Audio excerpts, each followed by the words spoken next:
University दिने JM college थिला। ये जेएम कॉलेज धीरे धीरे जेएम विश्वविद्यालय परिणत होला।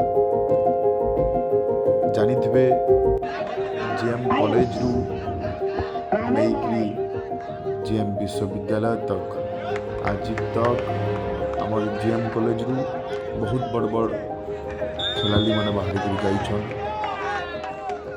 से कॉलेज थिला बेले भी जेंता खेलकूद होता आज यूनिवर्सिटी होला पर भी जेंता खेलकूद हो किंतु आपण माने निजर निजर मतामत रखबे खेलकूद यदि आम आगे नेबार के चाहेमा आमर स्पोर्ट्स के यदि आगे नेबार के चाहेमा तो किसी बदलाव आनवार लगी पड़वा। आउ जिते सारा खेलकूद होचे खो खो कबड्डी वॉलीबॉल फुटबॉल जो नहीं चेस कंपटीशन लेकिन आप विभिन्न प्रकार कार्यक्रम गुड़ाक जिनिस मन के केना करी आमे बढ़ावा दमा टिके स्पोर्ट्स पर केना करी ध्यान दमा तार ऊपर आपण मान मतामत रखबे।